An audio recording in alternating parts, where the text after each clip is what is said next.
থাকছে না নিবন্ধন পরীক্ষা, যেভাবে হবে বেসরকারি শিক্ষক নিয়োগ। নতুন আইনের খসড়া প্রকাশ এনটিআরসি এর। বিলুপ্ত হয়ে যাচ্ছে এনটিআরসি। চলুন জেনে আসি বিস্তারিত।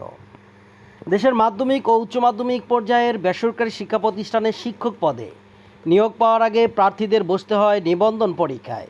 3 ধাপে অনুষ্ঠিত এই পরীক্ষায় চূড়ান্তভাবে উত্তীর্ণ প্রার্থীরাই বেসরকারি স্কুল, কলেজ, মাদ্রাসা ও কারিগরি শিক্ষা প্রতিষ্ঠানগুলোতে শিক্ষকতার সুযোগ পান। 2005 সালের পর থেকে শিক্ষক নিবন্ধন না থাকলে বেসরকারি শিক্ষা প্রতিষ্ঠানে শিক্ষকতার সুযোগ ছিল না। ওই বছর থেকে বেসরকারি শিক্ষক নিবন্ধন ও প্রত্যয়ন কর্তৃপক্ষ এনটিআরসিএ শিক্ষক নিবন্ধন পরীক্ষা নেওয়া শুরু করেছিল। তবে 1.5 যুগ পরে এসে উঠে যাচ্ছে শিক্ষক নিবন্ধন পরীক্ষা, বদলে যাচ্ছে এনটিআরসিএ। জানা গেছে, বেসরকারি শিক্ষক নিবন্ধন ও প্রত্যয়ন কর্তৃপক্ষকে বেসরকারি শিক্ষক নিয়োগ ও নির্বাচন কর্তৃপক্ষ নামে পরিবর্তন করতে চাচ্ছে সরকার। আর এজন্য বেসরকারি শিক্ষক নিবন্ধন ও প্রত্যয়ন কর্তৃপক্ষ আইন 2005 এটা পরিবর্তন করে নতুন আইন প্রণয়নের উদ্যোগ নেওয়া হয়েছে। ইতোমধ্যে প্রস্তুত করে প্রকাশ হয়েছে খসড়াও।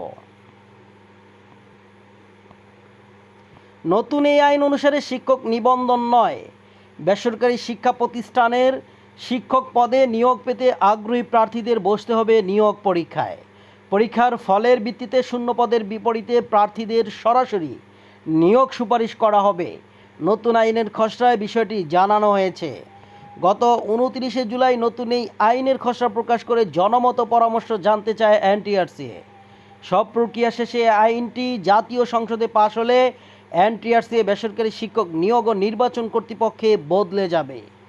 এনটিআরসির ওয়েবসাইটে আইনের খসড়াটি প্রকাশ করে বিজ্ঞপ্তিতে বলা হয়, এই খসড়া আইনের বিষয়ে কোনো মতামত পরামর্শ থাকলে সংশ্লিষ্ট অংশীজনদের এনটিআরসির ইমেল ntrca2005@yahoo.com প্রেরণের জন্য নির্দেশক্রমে অনুরোধ করা হয়েছে।